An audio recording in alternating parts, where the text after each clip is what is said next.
This podcast is for educational and informational purposes only. It should not be used to substitute the advice from your medical professional or primary care provider. If you are having any kind of medical issue or emergency, you should call 911 or go to your nearest emergency room, urgent care center, or consult with your doctor. Welcome to Healthcare Snitches. Welcome to episode 9 of Healthcare Snitches, guys. Welcome. All right, so this episode we're going to discuss narcissistic relationships. Ooh, child. Y'all ready? I don't know. Before we jump into that, though, I wanted to remind you guys to subscribe to our YouTube channel, Healthcare Snitches. Also, check us out on Apple Podcasts and Spotify Podcasts. And make sure that you subscribe and turn your alerts on so that you get notifications when we post new episodes, which we do every other Sunday. Tell your mamas. Tell the man at the bodega who makes your bacon, egg, and cheese on a roll. Tell everybody. Tell your doctors. Tell your sisters. Tell your mailman. Tell the man on the corner eating tuna fish out the can. I can't. Tell your boos. Tell your dads. Tell your boos to tell their wives and their husbands. Their wives and husbands. I don't know who. I don't know. Just tell all of them. Tell everybody. Mm-hmm. Just, help us out. Mm-hmm. All right. Okay. So narcissistic relationships, I think that, so we're just going to have like an open, candid conversation. Of course, we're going to put some facts and statistics up in here, but honestly, this is very personal, to me especially, but and it's personal to me too because I was her friend throughout. Yeah. I think that a lot of people think when they think of narcissists and narcissistic relationships, they just think about romantic relationships, but they could come in many forms, and they oftentimes do, right? So they could be parents. They can be co-workers, because I identified one this week. Co-workers, bosses. It's running rampant. Okay? Neighbors, anybody really in these streets. I also feel like the word narcissist has become like one of those hot button words lately too, where it's like everybody's a narcissist. No. Everybody's not a narcissist. Everyone is not a narcissist. Mm-hmm. Like, you can have some narcissistic traits. Ooh, hey girl. Okay. But very rarely is someone diagnosed with narcissistic personality disorder, which is the actual diagnosis. Yeah, because nobody goes out here to go get diagnosed. Right. And especially not a narcissist, right? Because one of the I was about to say components, or one of the symptoms of being a narcissist is that you have a godlike complex. Very godly. And so you're not going to go seek help to get diagnosed. Because there's nothing wrong with you. There's nothing wrong. With me? I did what? I didn't do that. So, they're not going out here getting diagnosed. So no wonder I think it's like 1 in 10 people or something has an actual diagnosis, because they're not going to 1 in 10? I could have made that up. I'll have to fact check that. But it's not a lot from That's what crazy. People be pointing out. You're a narcissist. You're not. No. To the point where, working in healthcare, I had a very hard time actually buckling down and admitting that the person that I was with is a narcissist. Wait, you said you had a hard time. Yeah, I don't know if you remember. You would say like, "Oh, he's definitely a narcissist," and I'm like, "Oh yes. I think he has traits, but yes, I don't think he's a narcissist." Yeah, no, yeah. Poor little Tink Tink. I know.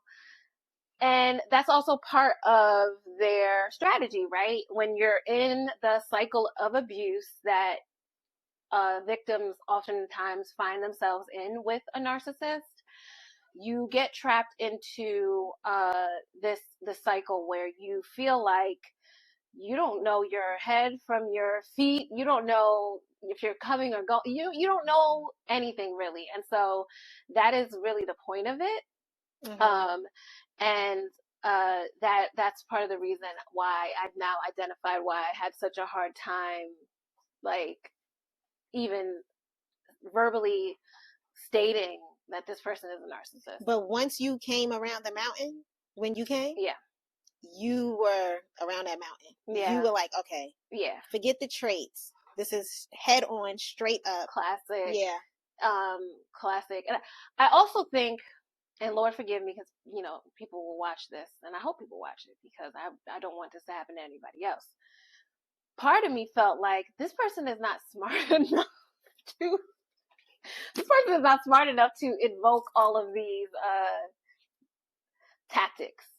But one thing that I learned is that it's inherent. It's not something that you went to like school to be a CIA agent and you learned how to do all of the tactics and be manipulative. No, this is a personality trait. And so it's not something whether you're smart or not to learn how to do to people. You are just this way. This and is so, just what this person did. And yeah, I mean, but looking at it, like picking it apart now, I do feel like you have to have a certain level of intelligence to be that manipulative. Or do you think it's that, or do you think that they have to be that horrible of a person to be that manipulative? Yeah, that too. Because you know what you're doing.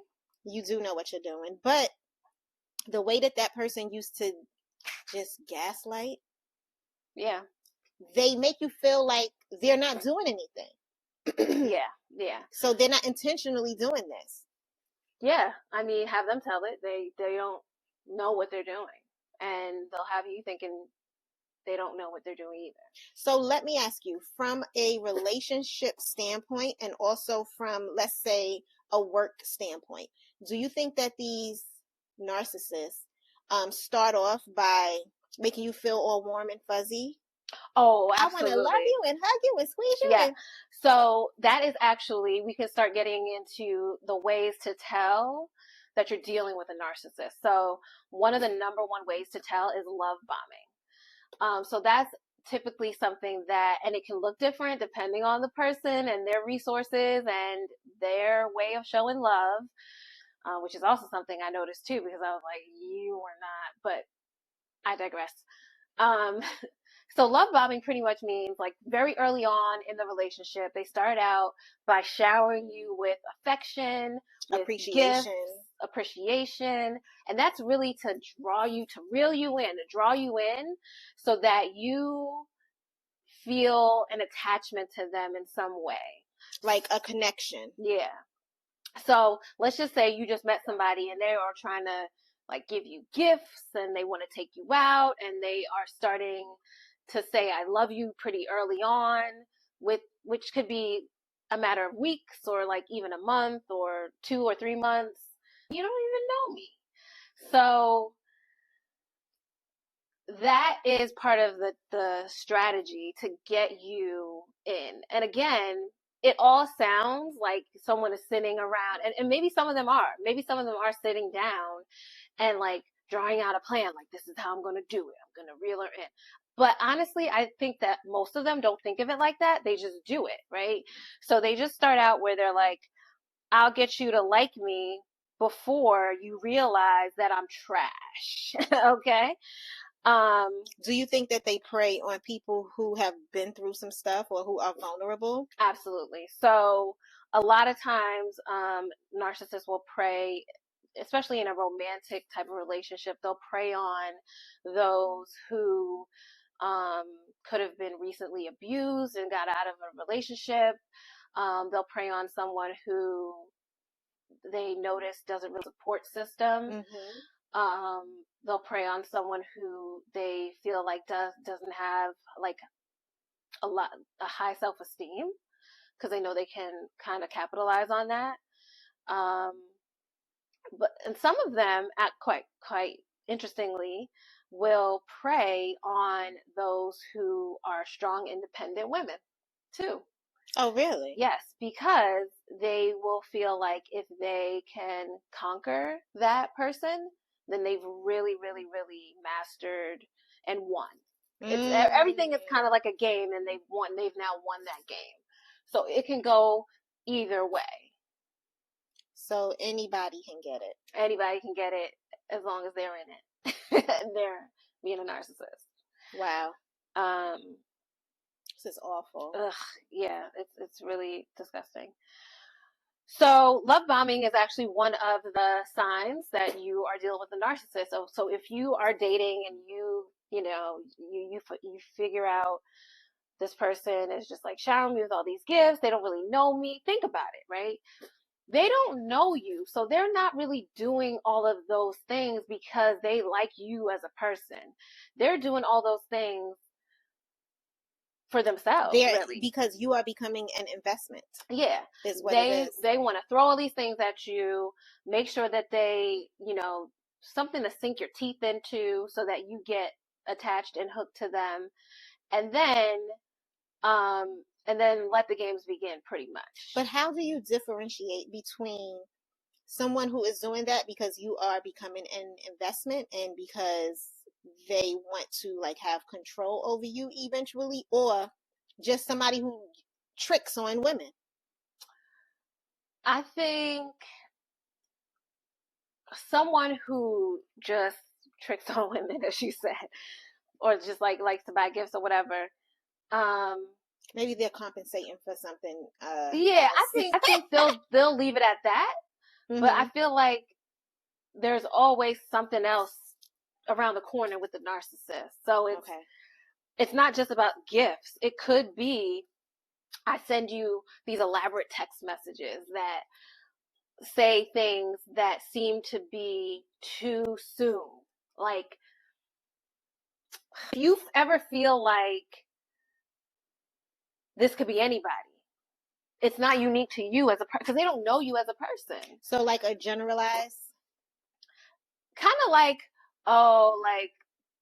okay, it's one thing to send, in these streets now, it's like you send a good morning text, you're saying, good morning, beautiful, blah, blah, blah. That's one thing, right? But if you're saying like, I feel like I've known you for so long, and you're my soulmate, and these things are being said very early on. That's scary. That is love bombing. They don't know you. They don't know your soul. So that's a red flag. That is a red flag if I ever seen one. If they're telling you within the first 3 months any of those things, like, I feel like this is meant to be, saying I love you, or like that they're in love with you, all those weird things, it's love bombing. Okay.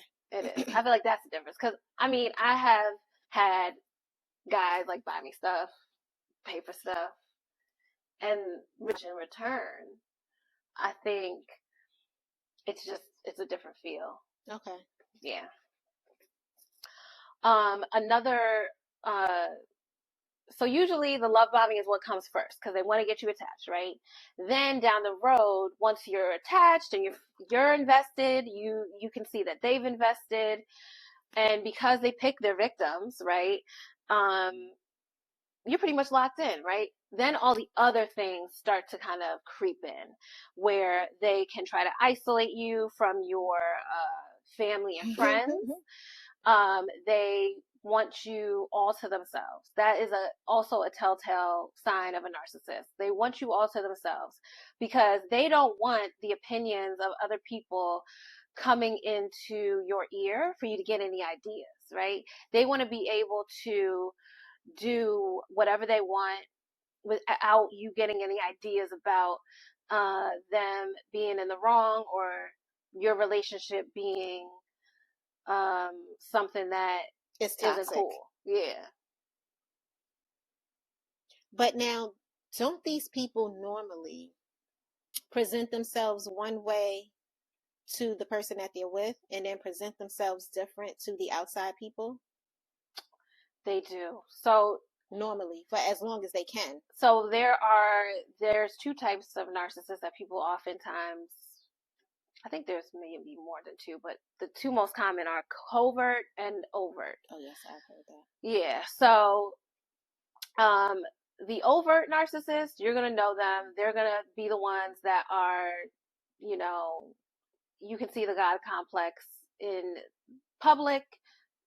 They're the same way in private. They're They are who they they're are. overt, Mm-hmm. right? They're out there. The covert ones, however, now those are the ones that sneak up on you because they don't really appear to the outside people as a narcissist, right? And so upon first glance, or even they are even those people that everyone thinks is the good guy or the good, because women can be narcissists too, so let's not even front, or the good whatever, good, the nice woman or whatever. They're the people that say hi to all the neighbors. They try to be very helpful. They could be preachers, politicians. They're going to be the neighborhood person. They try to help people so that they think that they're good. Those are the covert ones because then you really never see it coming, right? But in private, it's a hot mess. Just as bad.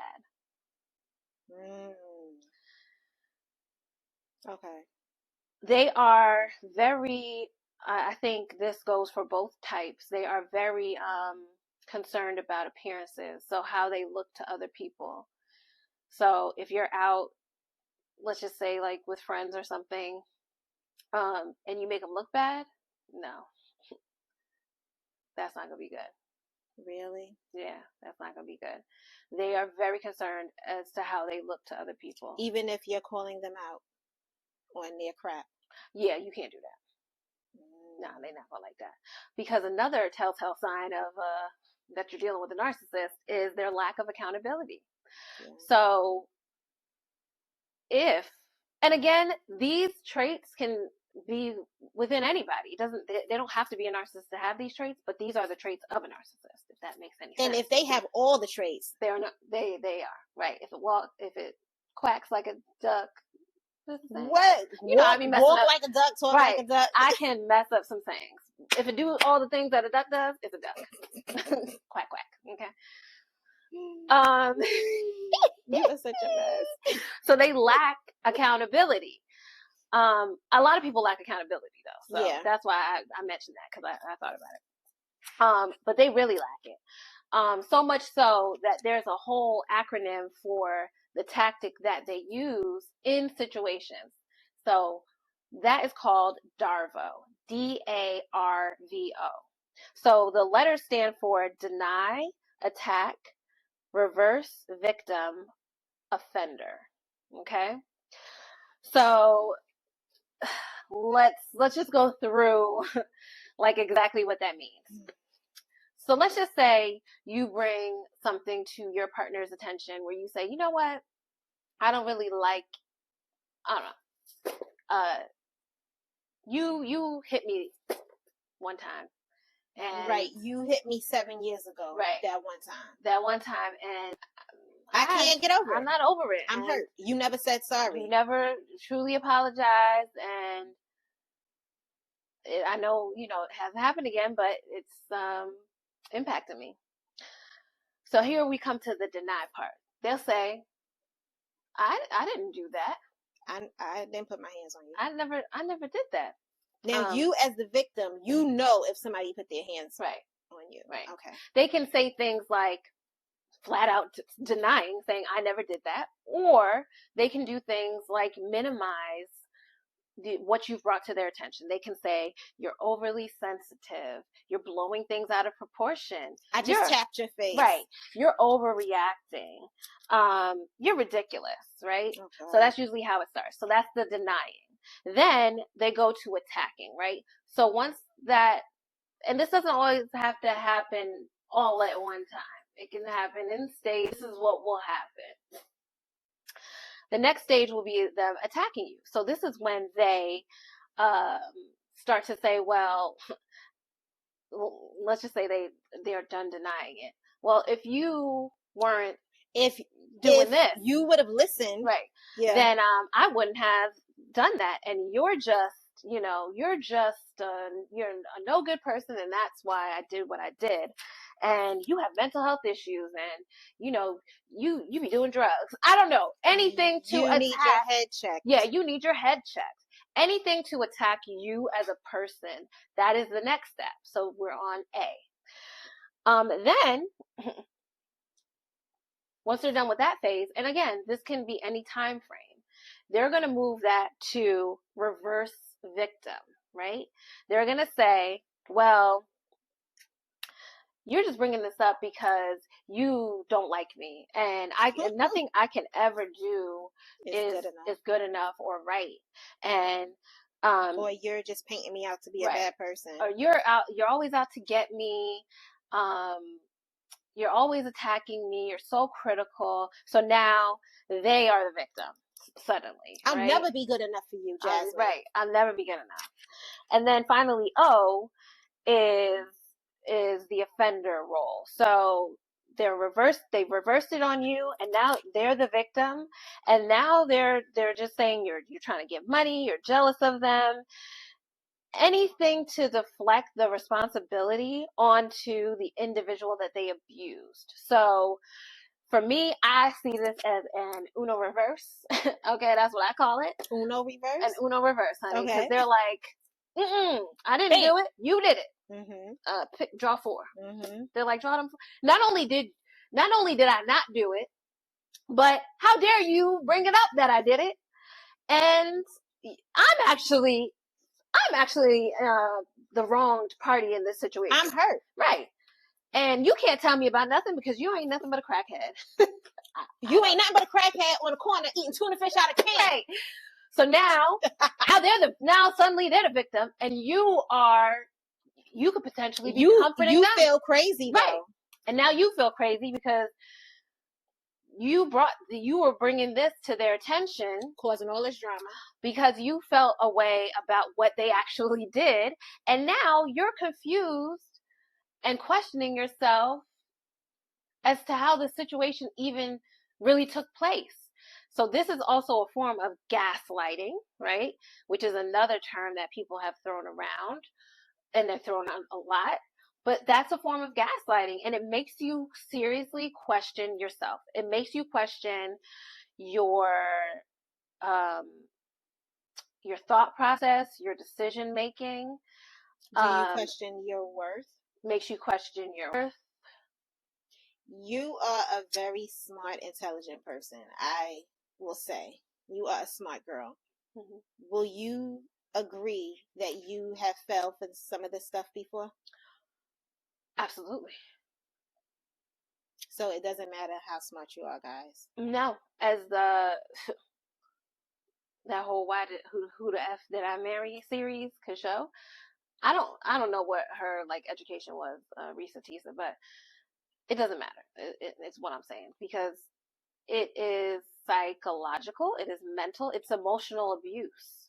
Okay. And sometimes it can escalate to physical abuse. Right. And most of the time these things are together, because a narcissistic person a lot of times gets so frustrated that they lose all control. They lose control, and then they take it out on you physically. And then they have to also show their strength, right? Yeah. Look at these signs, guys. Yeah. Know the signs before it gets too bad. Yeah. And it's hard to escape that situation too. I also feel like sometimes these signs are subtle, and so you may not notice them because the person will trickle them in. Another thing I will mention, and this is personal to me because this is actually what happened to me. This person was not displaying these abusive traits off the bat. Okay? I need you guys to listen to this. Certain life events can trigger these traits to present themselves more obviously, or to present themselves, period, right? So let's just say you're in a relationship with someone, everything's fine, you get married to them.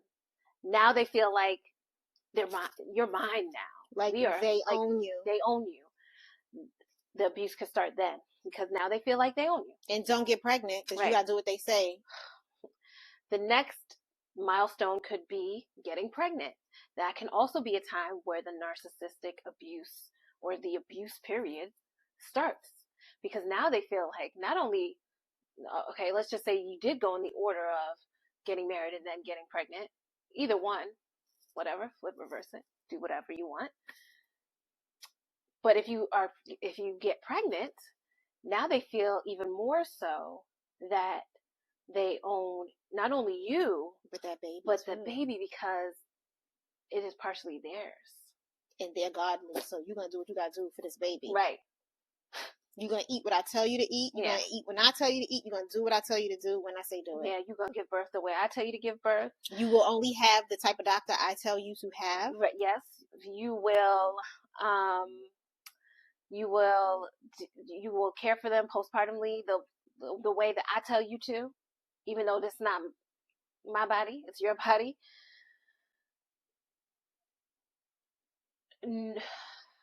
I know this is a lot for you. Yeah.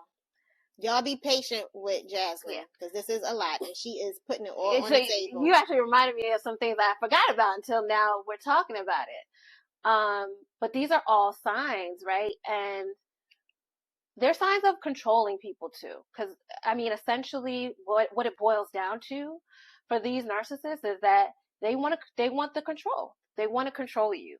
They want to control someone. And unless they feel like they have that full authority and control over you, they won't feel good. It won't be good for them. And that's because why they may feel less than, right? They feel less than. And that's why they try to isolate you, right? So like, if you have strong people in your life, if you have a strong support system, they won't like that person. They just won't. That person could have never done anything. They won't like them. They will try to tell you.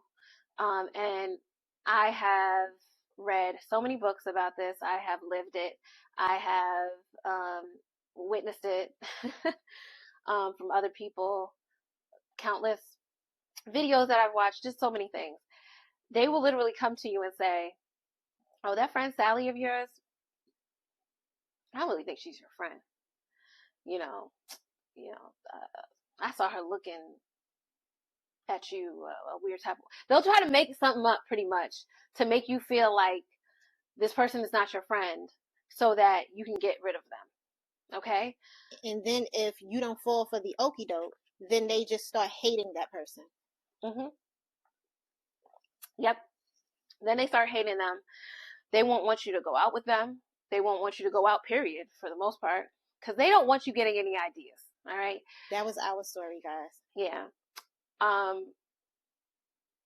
It's funny because it was not funny, but I was actually telling my therapist, like, now that I am divorced, that we're still friends or whatever. And she said that, wow, that's great, because usually people in these narcissistic relationship situations, it takes them a really long time to notice the signs that they're in one, right? And then it takes them even longer to get out of it, because it is such a cycle that it's very, very difficult to leave it. And so usually the person ends up just being with, staying with that person and getting rid of the friend. And getting rid of the friend, because that is what is easier. And that is what I think we're kind of conditioned to do as well. So, but I wasn't going nowhere. Right, I know. So I'm just like, you know what? And honestly, it's hard mentally. It's so easy to just like stay comfortable, stay in a situation. But you weren't comfortable. No, I wasn't comfortable. Try to stick things out, try to make them work. But I think there's also, there's strength in doing that, right? There's strength in like trying to work it out, but there's also immense strength and courage in knowing when to walk away from something too. Mm-hmm. And a lot of people hard. are scared to walk away. Yeah. They're scared, especially if they don't think that they can survive on their own, which... It's hard to survive on your own. This economy, which we talked about a few episodes ago, this economy is not made for people to survive on their own. Because I'm about ready to be, like I told Kim, in a throuple with her and Boo, because these bills out here, okay, we could just split them 3 ways, all right? Yeah. With our incomes combined, Girl. I'm still looking for that throuple, by the way, if anybody's interested. I can't. But because it's expensive out here. I You know can't. what I'm saying? Put some on a PSE&G bill real quick. Because I tell you. But also, I feel like it takes a strong friend to be able to survive that whole situation, because you must admit you lost a few friends along the way. Absolutely. And those friends, they didn't even know the half of the stuff. They didn't even know everything. They didn't. Yeah. They didn't even know everything. But that just boils. But you ask God so many times to please remove the people from your life that did not belong. Yeah, I actually say that prayer every single day. God don't play by her. They call it the Amazon Prime prayer. Amazon Prime of prayers or whatever, because he be delivering fairly quickly, within 2 business days. He get that thing done. Sometimes same day delivery. But I say that prayer every day, actually, because I don't need anybody around who doesn't have my best interest at heart, because those are the people that you go away with and they kill you. Okay. Yeah. You go to Mexico and you end up dead because you have friends that aren't your friends. That aren't your real friends. Right. Yeah. And yeah, Kim, that is a good point. It does take a strong friend to be there in support of someone who is being abused, because the person can't, first of all, they can't always see it because it's hard. And it can be frustrating to just watch someone get hurt repeatedly, and you know that they know what to do, but they're just not doing it yet. And like, I never got frustrated though. You didn't? No. You did not? Never once did I get frustrated. No. It was more sad for me to even watch. Yeah. Because she didn't deserve any of that. And I not once ever told her to leave her husband. No matter what the whole... Oh, did I just put that out there that it was your husband? No, I mean, I don't care. Okay. I not once ever told her to leave her husband, because I'm married and I wouldn't want somebody to tell me to leave my husband. But I did tell her to look at the facts. Right. Exhibit A, B, C, D through Z. Look at the facts. Yeah. Right. But I never once said leave, because who am I to tell somebody to leave their husband? And if trying to work it out was a person, yeah. Oh my God. But when you're in these situations with these narcissists, if they don't want to work on it, go to therapy and all that stuff, 9 times out of 10, it's because they don't think anything is wrong. No, they don't. They don't. So why am I going to therapy when I'm perfect? There's nothing wrong with me. The no, problem it's is me. you. It's me. You need to go to therapy. I need to go get my head checked, and I need to, I need to change myself. Yeah. Because I'm the problem, not you. Yeah. So it is a mental gymnastics. And it's a roller coaster. It's a roller coaster, because 1 second you're up, next second you're down, you're way down. And, ooh, child, it was a lot. But, child, you are here. I am here. You are living your best life. You are healthy. You are happy. It was an experience. And I'm sure because you know all the red flags, you will never be in a situation like that again. No, I will not. And I pray to God every day that I will not, right? And I pray that he shows me the hearts of people and early, right? He's been doing that for you, though. He has. Well, he's been doing that thing. Maybe not early. Not Amazon Prime early, but within a month, I can identify some things that I don't quite like, right? Yeah. Maybe not narcissistic things, but just things that I know that I don't like. Sometimes I look back and I say, I wish I would have known this or that earlier, but I think everything happened the way it was supposed to. And I think about if certain things wouldn't have happened, I wouldn't be where I am today, which is like, it was all an experience. Yeah. And lessons that you learned along the way. And not just with her spouse. I mean, with friends. Child, the way we was slicing and dicing people in our our circle was like this. Now it's just like this. Yeah, and I'm perfectly fine with that. Yeah, I'm fine with that. I am. And especially when you are supposed to be somebody's friend and you know what they're going through, and you don't do a wellness check on them. Yeah. Make sure that they're okay, that they're breathing. Like, that's not a friend. You don't need people like that in your life. Yeah. I don't care if it's your family. If your family can't check on you when they know that something's going down, kick rocks. Yeah, with flip-flops. Kick rocks. Yeah. Same thing when it comes to friends.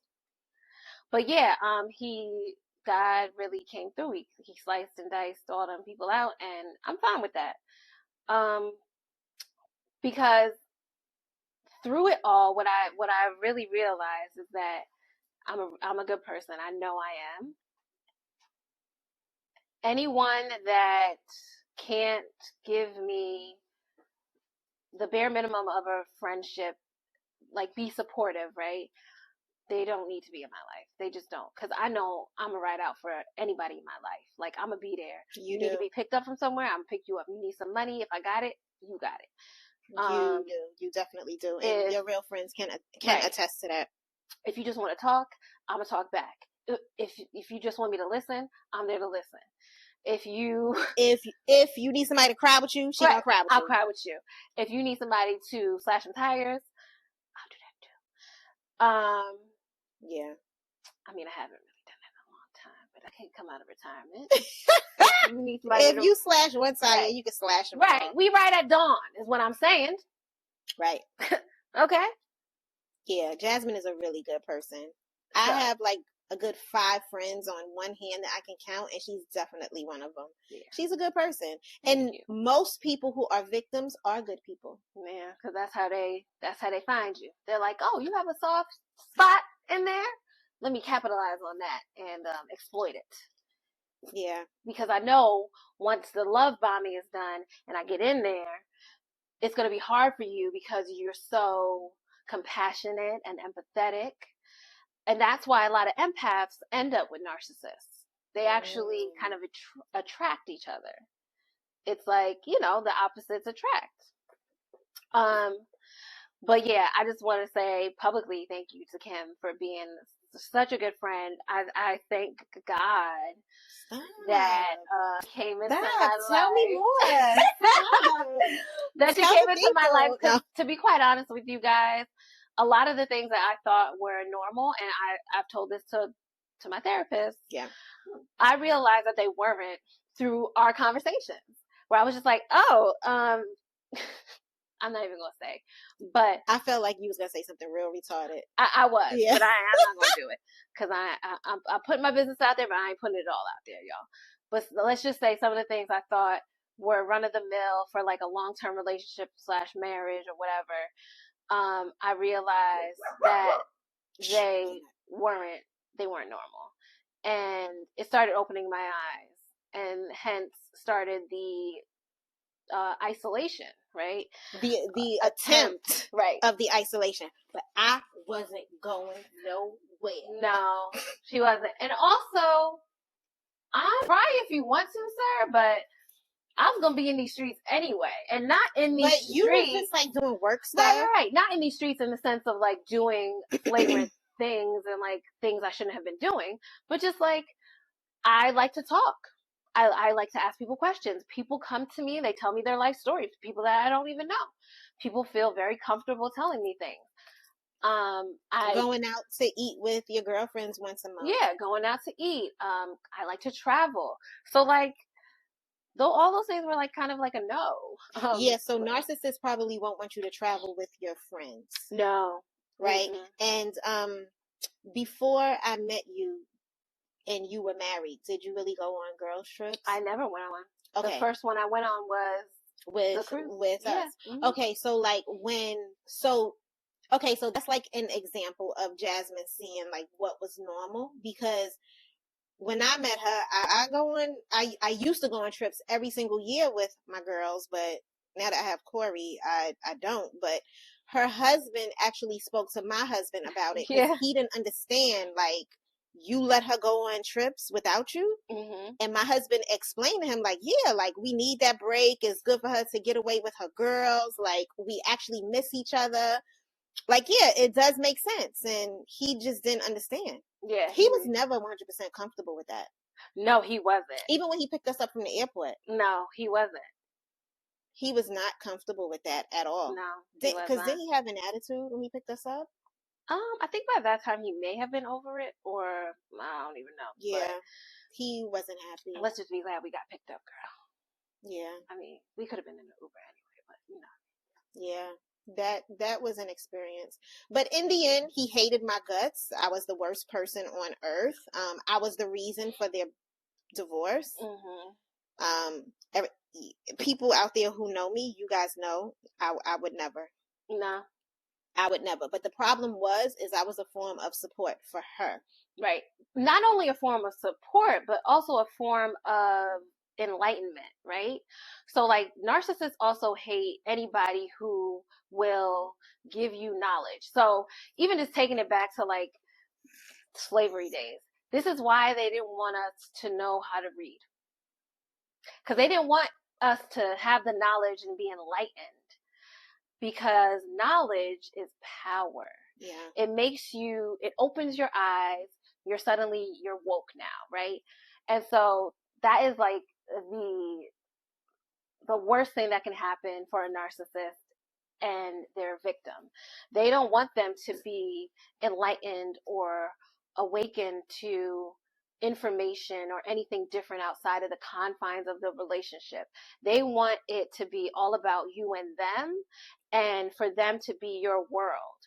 Because if that's the case, then you'll think that this is normal, this is fine, and you'll just stay on that hamster wheel for a very long time in that cycle of abuse. And so anyone that threatens that cycle from continuing is a threat, and they need to be eliminated by any means.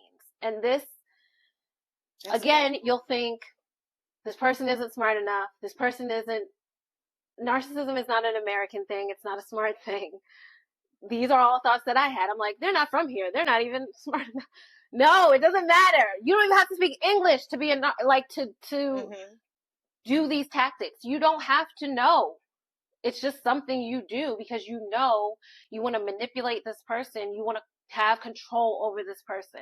It's not about your level of intelligence on either end. It's not about your cultural experience either. You don't have to be American or hustler or from New York City to be a narcissist. Yeah. You just have to be a narcissist. You said you just have to be a narcissist. Right, to be one. They also can appear charming to others. So like I said earlier, he did at first. Yeah, and anyone, this is the other thing about this, and I am eventually gonna address my relationship and him as well. I've always kind of like steered away from even speaking badly because I don't like to do that. I don't like to speak badly of someone, especially someone that is the father of my children. But as Cat Williams said, if you don't want me to speak badly about you, you shouldn't have done them things that you did. Yeah. I'm just keeping it real with you. I can tell my story. My story is my story to you tell. Could have been Risa Tisa, but it would have been 150. Right. And you could have been Risa Tisa before Risa Tisa was Risa Tisa. Exactly. I mean, he wasn't as bad in terms of making up the stuff because he couldn't do that. No. But when I caught him in the first lie initially, I should have probably been out at that point. That was before the marriage, right? No, I think we were already married at that point. But it was annulment point, right? I probably could have. You probably could have. I could have, because but like, why'd you lie about that? I kind of know why he lied, but it was greed. Yeah, he did what he had to do. Yeah, did what he had to do. Again, I ain't gonna say what he did because read it in the book. Right. What is the name of the book? Maybe we shouldn't say No, it. we not gonna say that because that's a whole different thing. And is that a part two to the book? Because he can have his own book, and then the Dating Chronicles can have their own book because that one is already in the works. Yeah. The other one's in my head. So they can appear charming to others. So I'm sure anyone, even his own family, would say, "Oh, he would never." The pillar of the community, the imam at the mosque. Okay. Oh my God, not the mosque. If you only knew what your imam was doing or what your brother was doing. No bueno. And I'm telling you, I'm going to tell it. And I may leave some parts out, but if you ever try me, I will let your whole country know what you did to me. So they can appear charming to others, which again, most people would say, he's a nice person, the good guy, he's kind, he wouldn't hurt a fly. And actually, he wouldn't hurt a fly because now he don't even want to kill ants. But, yeah. But they are not charming behind closed doors. Another huge thing, they don't respect boundaries. Oh my God, that was a big one. That was your whole relationship. Yeah. So let's just say, and again, boundaries are meant for the person that sets them to feel comfortable. They're not meant for the other person. So you're not going to say, so if we're in an argument and you start to raise your voice, I will no longer be having this conversation with you. And that is my boundary, right? Let's just say you get into an argument, they start to raise their voice. You start to walk away because you said, if you raise your voice, I'm not participating in this conversation. And then they start to chase you down, or they try to physically hold you. They hold you. They're not respecting your boundary. If you say, don't touch me, and they still touch you, they're not respecting your boundary. Even if they're just playing, they're still not respecting it. Another thing that they'll often say in the process of disrespecting your boundaries, if you call them out on disrespecting your boundaries, oh, that was just a joke. So they downplay it. Right. That was a joke. You're too sensitive. Again, the denying. We're going back to Darvo. You're blowing it out of proportion. You're too sensitive.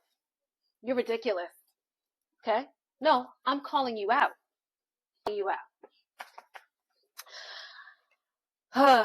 This is actually a lot more triggering than I thought it would be. But do you want to punch the air? Do you want to cry? Tell me what you want to do. No, I want to keep going. Take a breather? I feel like it's a little bit therapeutic because it's getting it out. Okay. We talked about isolating from family, so we got that. They don't compromise. So you may find yourself being the person in the relationship that's always doing the bending. And they very rarely do so, right? So you're, making accommodations to your schedule. You are compromising on your values and your morals while they are standing firm on theirs. They very rarely compromise. Why should they? Because what they are saying is right. Yeah. They're never wrong. So why should they compromise? They're the victim, okay?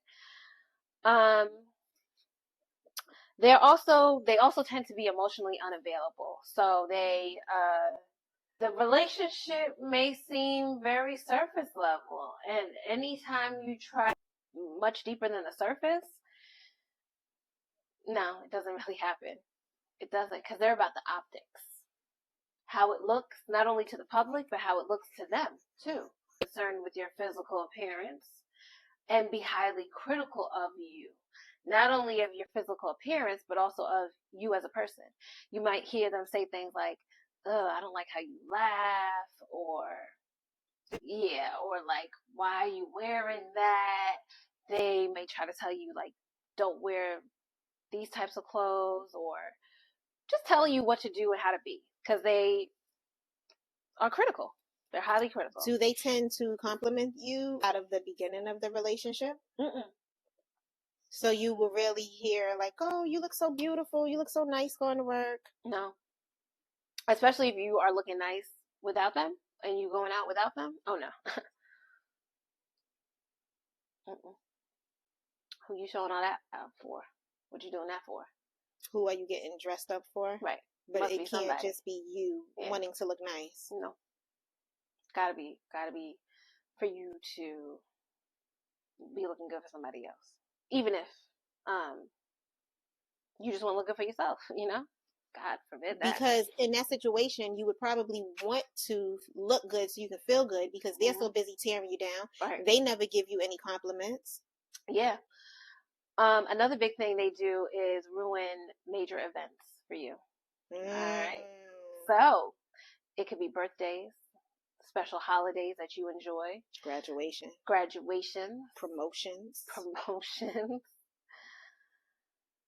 anything where you are the center of attention. It's a problem. Or where they are forced to give you any type of compliment or praise, because they can't do that. Because part of the cycle of abuse from a narcissist is that they have to chip away at your confidence, because they have to get you. Let's just say you are one of the victims that they have identified as being the independent and confident person. They have to chip away at that in some way, shape, or form. They have to chip away. They got to break you down. So in order to do that, what they'll do is they'll be critical, like we mentioned, but they'll also not compliment you. So they will, if you have, let's just say you have a graduation, right? They will find a way to make it either about them or to act like it's not a big deal. To act like your accomplishments aren't a big deal at all. That is one I personally experienced. You did? I personally experienced it. And that was masters. Yeah, they will try to ruin the day for you. They will either act like they forget your birthday or something like that. What's the exact words? Please just say it about your birthday. What birthday? Any birthday. That is just a birthday? Is that what was said? I'm trying to forget all them things. I need one of them things from the Men in Black when they wipe your memory. I need that because I don't want to remember any of that. But yeah, try to. And Jasmine is big on birthdays, y'all. I am. Or not just hers, but everybody else's. I am. Birthdays are just another day. But no, if you know something is important to that person, you need to make it important to you too. Bend a little, because it's just one day, right? But they don't compromise. So why should I? Right? So yeah, they'll ruin very important days or dates for you. One thing I did notice thinking back and thinking about like recording this episode is that sometimes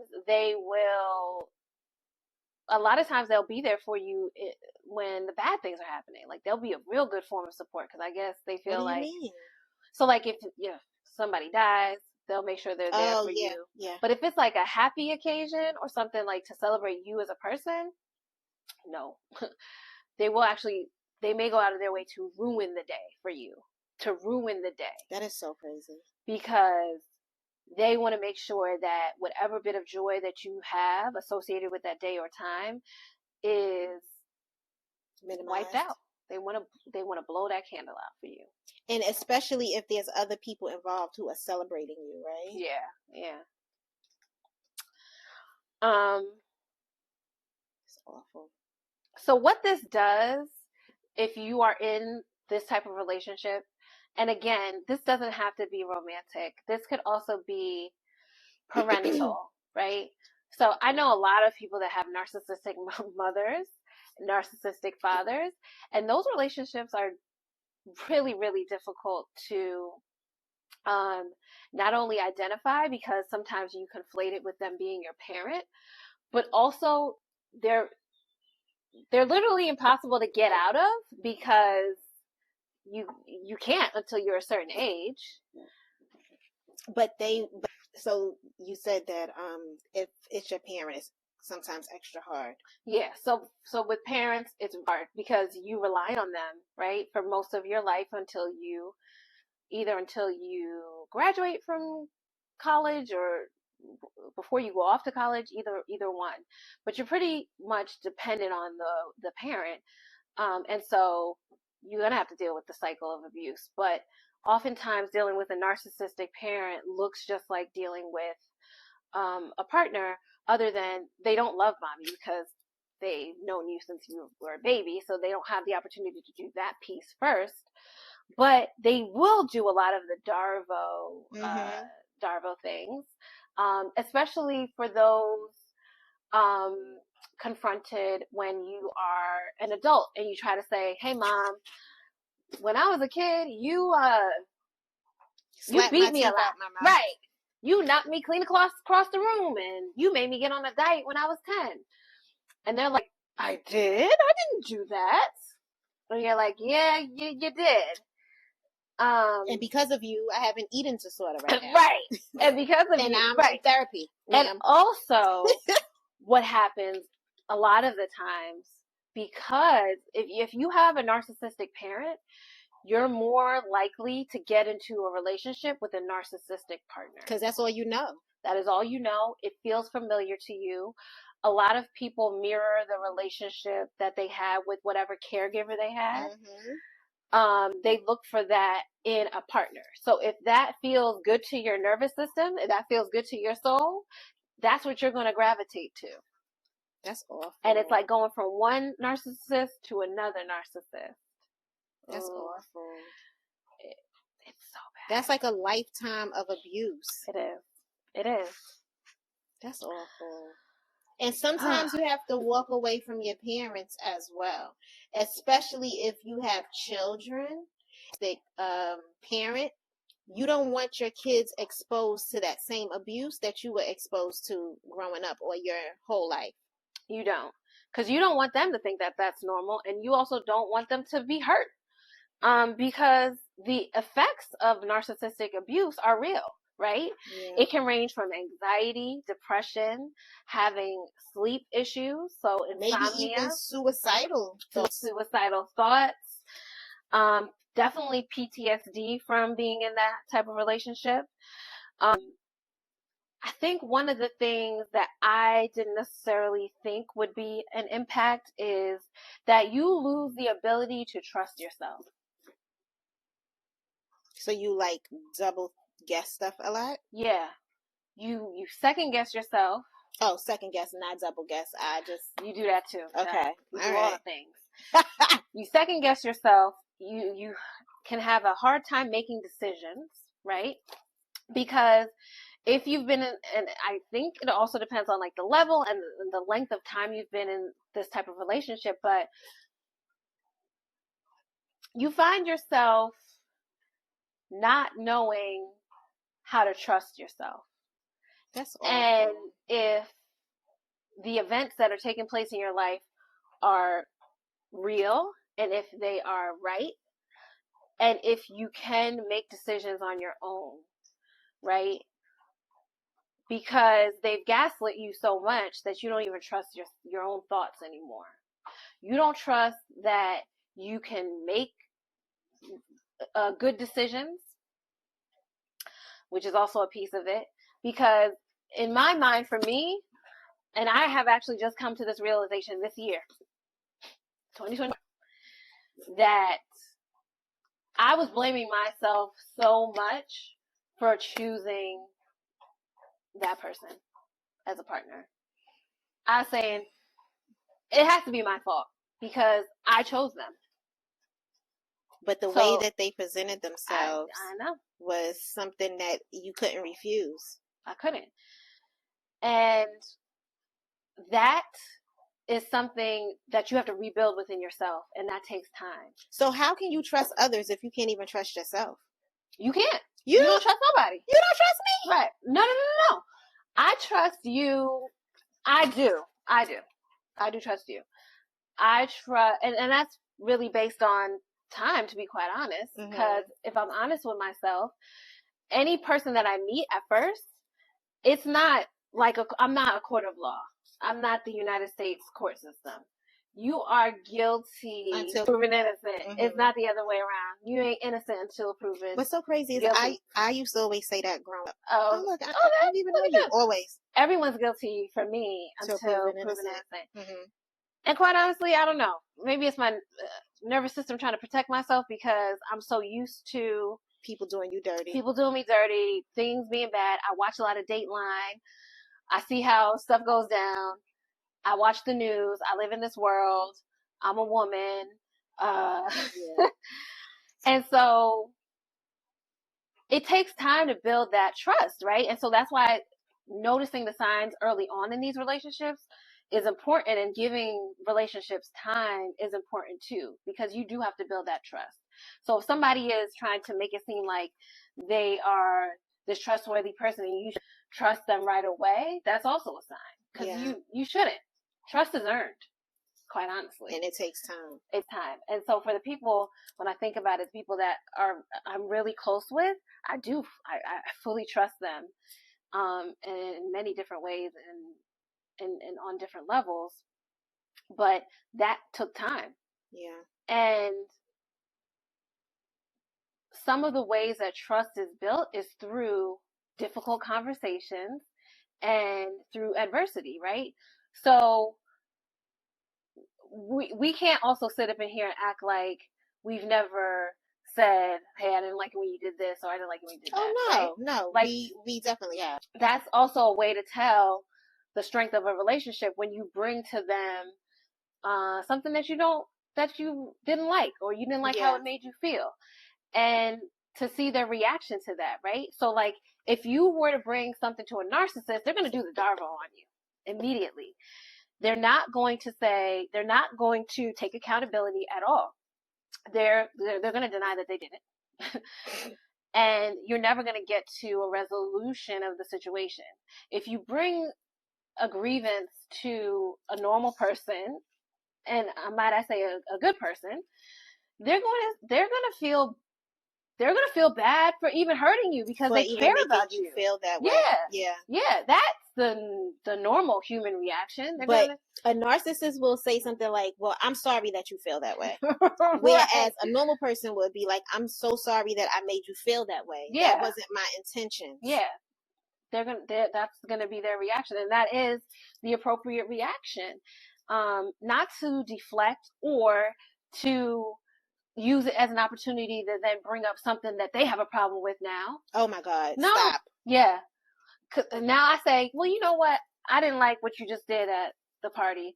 And then they're like, well, you know what? The other day, I didn't like what you did, but you don't hear me saying anything about it. Well, you know what? That's your problem that you didn't bring it up. Because if it was such a problem to you, you should have brought it up. You've had these conversations. And if I can't bring a grievance to you in any type of relationship, that is not a healthy relationship. Yeah, because you should be able to discuss stuff. You should. And I know it doesn't feel good. I know for me, it doesn't feel good when someone comes to me and they say, you know, you said something that I didn't like, or you did something that I didn't like. It doesn't feel good. But sometimes we don't realize what we do. We just don't. We're human. We're all human. We're all going to do things. We're not perfect. We're all going to do things that, you know, might be perceived as offensive to another person. We're all going to do things that could just not be cool with that person. It depends on how they were brought up too, what they feel was not cool. But it's not your responsibility to diminish or minimize their feelings about that situation when they bring it to you. Exactly. It's not. But a narcissist will definitely do that. It doesn't matter. It doesn't matter. Because you are not really a person to them. Also, that's awful. The thing I need even hear you say you to understand. You are more so a thing. Well, first of all, you are beneath them. Yeah, absolutely. You are beneath them. Yeah, you're beneath them. You don't matter as a person, because when I think about it, anybody that's in my life that I care about, I'm going to hear them out on what they have to say about especially how I made them feel, right? Because, like, you know, the great Maya Angelou said, you may not remember what someone said to you. Here she go, about to mess this up. I was about to mess it up. You may not remember what someone says, but you are definitely going to remember how they made you feel. Yep. And Maya Angelou was out here spitting bars, honey. When I tell you she was spitting bars, she was a very smart woman. Oh my gosh, she was because child. No, she must have been in a narcissistic relationship. Because when I tell you, Mama was spitting bars, you will not forget how someone made you feel. That's why it's so important to always be kind and treat people with Yeah. respect. Yeah. You never know. You never know if you're going to be the villain in somebody's story. Like, yes, words are important. And yeah, I'm going to remember the words too because I'm going to remember them. But more so, I'm going to remember how those words made me feel. Right? Yeah. And it's not always about the words that you say or what people are saying to you or whatever. They can do other things. Their actions can tell a lot more about how they feel about you than their words can. And their words and their actions don't always align either. That's also a big thing. Yeah. So. Great. Yeah. Anything else you got there? I don't know if we covered enough of the signs. I think those are some big ones. They can be very loud or they can be under the radar. And they don't always have to show up right away. It can take years sometimes, right? Yeah. It can take years and it can take situations for those traits to really, really show up. And you just got to stay with your head on a swivel. You got to stay woke. You got to stay woke. Your head got to stay on a swivel. You have to stay vigilant to recognizing these signs. And I know once you are in love with someone, it is really, really hard to see them as anything but the great person that they are, right? You put them up on this pedestal. You want them, you've idealized them in your mind. You want them to be this person. But at the end of the day gonna end. I knew you was gonna say that. You knew I was gonna say it because I gotta say it. But seriously, at the end of the day, we're all human, right? We're all people. And if all of the signs are there, right? And not only you are seeing them, but someone else that's close to you and that actually cares about you is seeing them, you have to be able to call a spade a spade. Recognize what you're in, right? So that's the first step. The next step would be to get away from it. And that can be so hard. If you have, if you are financially obligated or you feel like you are because it's hard out here and you have to stay with the person, maybe leaving them is not an option. And so you're stuck, so to speak. Meaning financially? Yeah. Yeah. Okay. Financially, you're stuck. Which most of the time, a lot of women stay in these types of relationships, whether it's emotionally abusive from a narcissist or physically abusive, because they can't go. But some of the time, it's because emotionally they're stuck in that cycle and it's hard to go mentally. Ooh, child. But what I would say is seek the advice of a therapist. Because some of the effects of this abuse lead back to our previous episode of stress kills. Because those things will eat away at you slowly. You may notice that you start to get headaches, stomach aches, heart issues. Can't sleep. Cancer. I don't even want to say it, but yes, cancer. Eating disorders.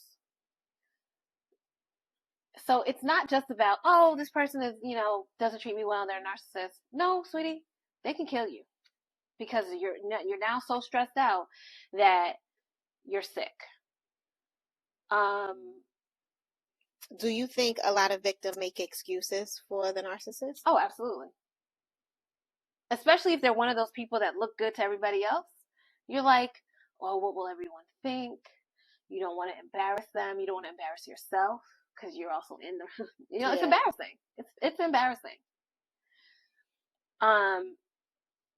But the reason why I will say this and I will just call it out is because if even one person listens to this and they hear one of these red flags, or they hear the stories, or they feel like you have to be a certain type of person to get into a relationship like that. No, you can be smart, you can be successful, you can have money, you could be whatever, and still be caught up in this, and you can get out too.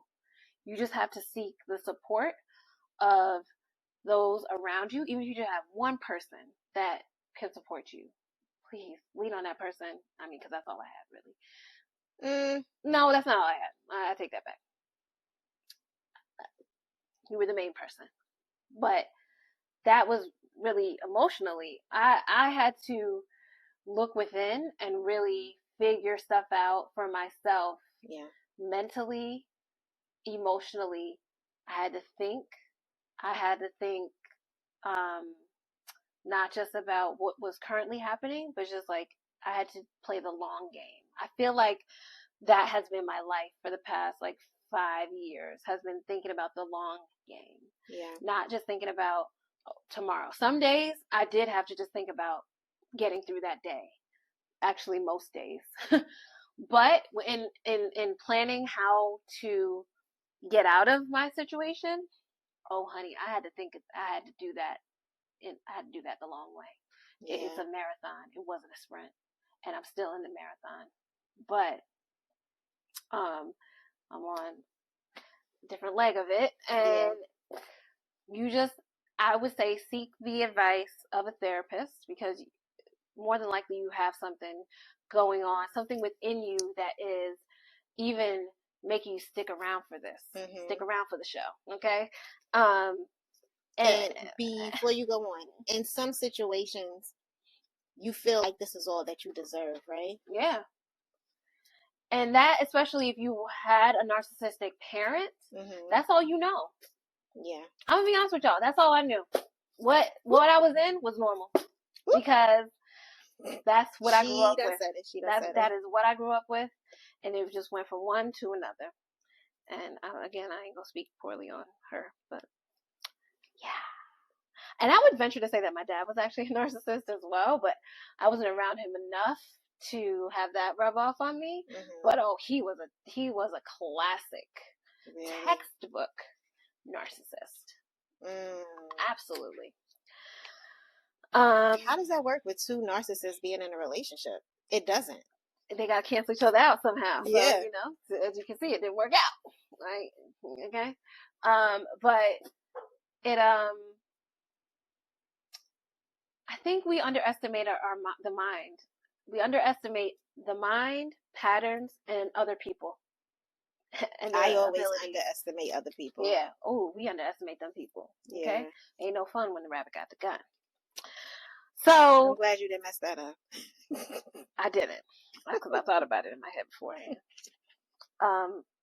But yeah, if this helps at least one person, I will be thankful, because I wish that I had some of the knowledge that I get from TikTok or from reading, or even through my therapy sessions, a lot of it, through the books that I've read over the course of the years, trying to get out of this and trying to mentally get out of this. I wish I had those resources then, but I'm thankful for them now. And if anyone is in a situation and they're questioning, even a lot of my pre getting out of my situation was identifying that I was in it and questioning, should I stay in it or should I leave it? And even when things got really rough, because Jasmine's process was not easy at all, any part of it, I remember you saying a few times, maybe I should just stay. Yeah, because it was hard. And I was like, no. Yeah. You are almost there. Yeah. You were going to keep fighting. It's not easy. Nothing has ever been easy for you. Right. This is what you want. So you're not going to just stay just because it's tough. Yeah. And I gotta say, if you are also in a situation where you have to deal with any court system, that alone will make you give up, because they are not. That's when you said it. That was one of the times, especially when your lawyer wasn't. He wasn't lawyering. No, he wasn't. He wasn't. He wasn't. He just wasn't. It was a lot. It was a lot. And so hats off to those who have dealt with that. But yeah, we are, that is water under the bridge for right now. And let me ask you something. Yeah. For the people out there, for someone who may be listening, whether it's a man or a woman, mm-hmm. What if they are a stay-at-home parent, right? So then their narcissistic spouse mm-hmm. is in control of the money, probably in control of them. Mm-hmm. How do they save to get out? And those who are not, those who actually do work, do you recommend that they have a little something on their own? And absolutely. So what I would say is this: for those people who are like stay-at-home folks, or maybe you don't have your own income, you got to play the long game, like I said. So what that means is, if you're currently unemployed, put yourself out there. Whether it's trying to do something on your own, like start your own business, but start to do that now, right? So that you can build up some type of money. And they're also gaining some type of independence as well. To gain that independence. Now, if your partner starts to have problems with that, that's also another sign that this ain't it, right? But start to build that up so that you can have some type of savings, right? If you are in a situation where they give you money, you should have a secret account that they do not have access to, that you can be putting aside some money to leave. That can be in an account, or it can be in like a CD or something, right? Yeah, or just have some cash stashed away somewhere. Okay, if it's a situation where you're at risk for being hurt in some way, you may not have time to be dealing with accounts and cards and stuff like that. So you may want to just have some level of cash, or some amount of cash on hand if you can, or have a friend hold money for you in some way, right? Mm-hmm. So let's just say you can't open an account because that would raise a red flag to the partner. Have a friend open the account for you, and that's why it's important to have a support system and somebody that you trust, like wholeheartedly. Yeah, because otherwise that could go south as well. Mm-hmm. If you don't, if they're not trustworthy, right? Start stashing that money away. Okay, get that money together. Because one of the things about like my previous relationship is that we always had our own like separate accounts, but we also had a joint situation. I always put money aside for myself. Didn't it go direct from your paycheck? Yeah, I had it splitting out into different places. So that's what I had going on. And when I really realized that shit was like going to hit the fan, so to speak, I started moving amounts around. I remember that. And that wasn't nice, like that. But I did it anyway, because, like, it's my money. What you gonna tell me, right? Like, everything's still getting paid? Good. And make adjustments accordingly to what you need to do. Do what you need to do, right? Come up with a plan. If you can't think of a plan yourself, call me. I'll help you. I'm serious. I'll help you, child, because we said, maybe we'll mention it now, but one of the things that we are going to be offering through, we are partnering with, you can talk about it. We are partnering with Visions to Life, and it's a nonprofit, and one of the things that they will be offering on their website, oh my God, what's Visions to Life website, is services for healthcare consultants, which is Jasmine and I. We are not just healthcare snitches. We are Danzo and Smith. Well, DBA. Well, no, we're Eversley and Smith healthcare consultants. We just changed it today.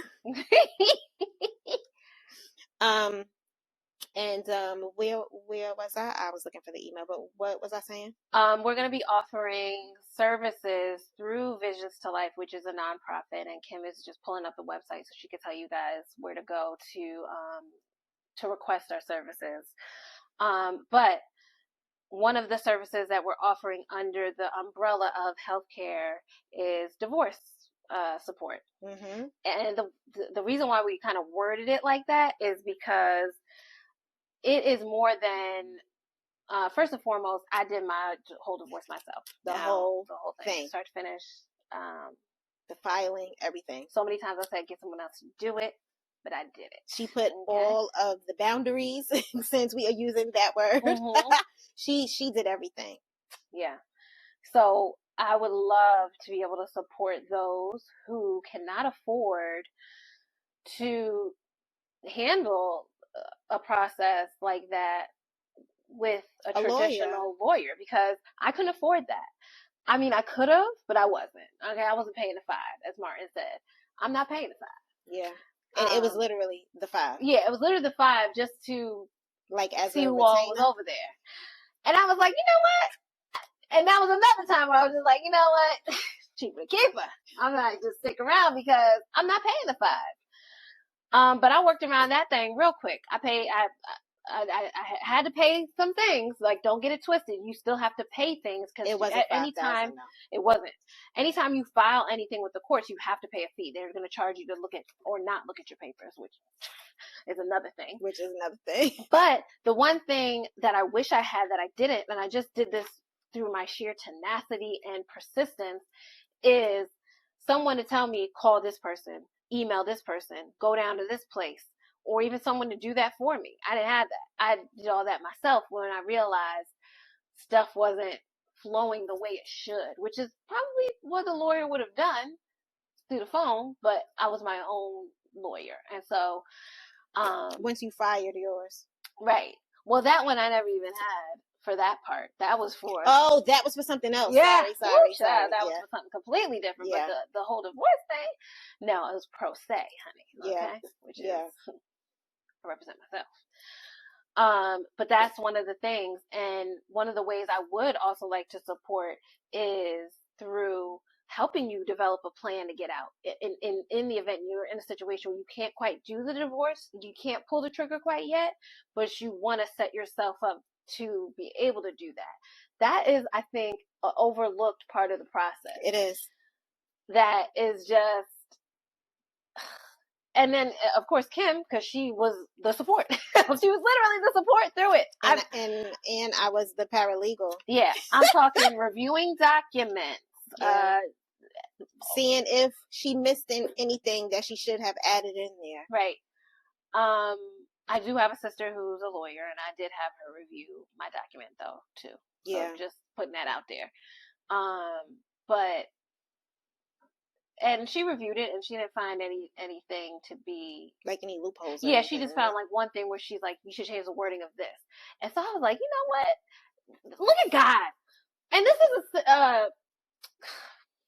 what? If my dad ain't do nothing else, he did that, right? Got me a lawyer sister. And she came through.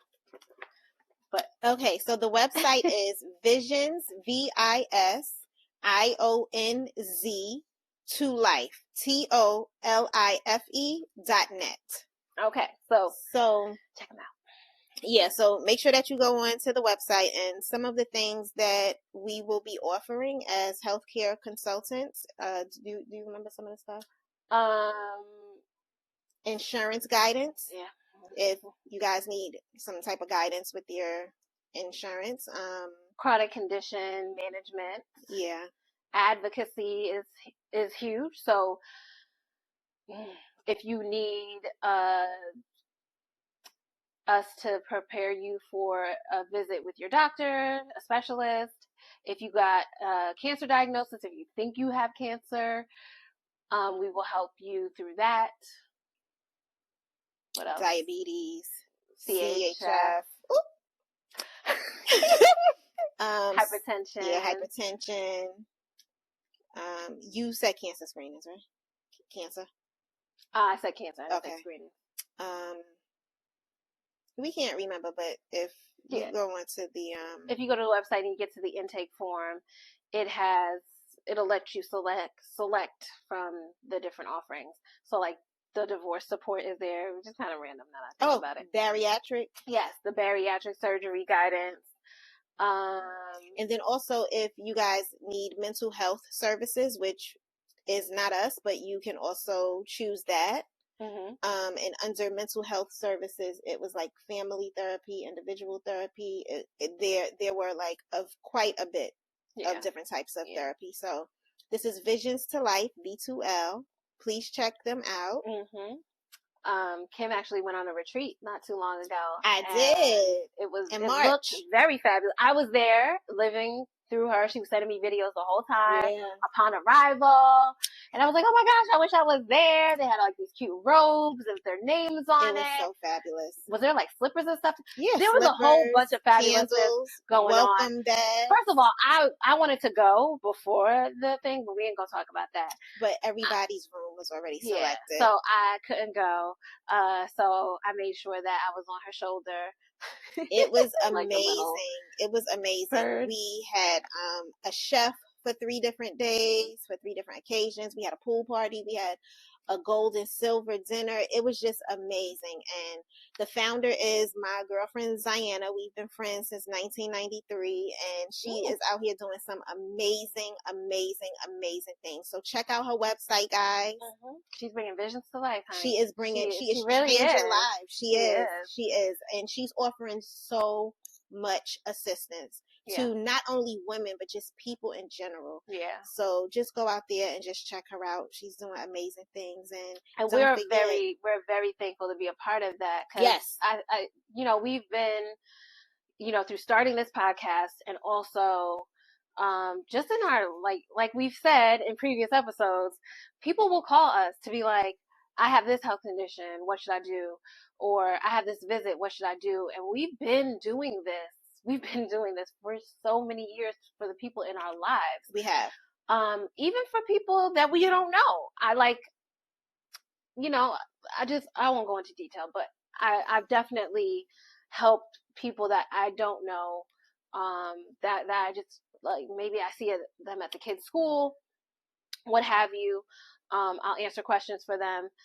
And it has been, for me, like, rewarding. It's very rewarding, especially when it's our people, right? Because, like, I feel like we are not taught this by our parents like that. We are not taught that. And lots of times, your healthcare system leaves you for dead. Oh, yeah, and they're not going to tell you. They're going to talk to you like they're either not going to explain things to you because they feel like you're not going to understand it. So you'll find that. Yeah, and a lot of times we come in to help you connect the dots. So that is what our consulting is all about. Yeah. So if you're interested, holla. Yeah. Holla. For real. So we're very excited to do that. And again, we hope that you guys have taken some piece of this episode and can apply it, or maybe this is enlightening to someone that has been questioning whether they are in an abusive relationship or a situation, and it's opened your eyes. And even if it just helps one person, like I said, that for me is everything. Because I really, especially for the younger generation, but even for those who may be older, right? You can be an old fool too. Yeah. We don't want you in that situation either. I want everyone to be free. Mentally, physically, emotionally, financially, spiritually, all of that. That is the goal here. And unfortunately, a lot of women, this type of abuse ends up taking their life, whether it's from them being stressed and getting sick, or from physical abuse, their partner unaliving them. And they should not have that type of power. They shouldn't. And so before that can happen, I need you to get free. I want that for everybody. Yeah. This was a very personal episode for you. Mm-hmm. And I thank you for just being open and being honest with everybody without telling all your business, but just letting them know what you've been through. So you are speaking from experience. And if Jasmine can get out of that situation, guys, so can you. You can always email us if you have questions for her, if you just need guidance, need advice. What's our email? Please don't make me lie. Let me look it up. healthcaresnitches@gmail.com. There you have it. healthcaresnitches@gmail.com. Right. Yes. I feel like we have too many email We addresses. do have too many. One.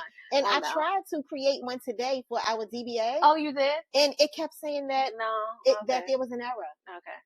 Yeah. So it's just too many email addresses. I can't Right. keep up. She can't keep up. It's fine, girl. It's fine. You All keep up with the things you're supposed to keep up with, and that's what matters. Yeah. All right. So I guess that we're all done here with this episode, right? Yeah, we done. That's a wrap. Guys, thank you for tuning in. And tune in next time to Healthcare Snitches. Bye, guys.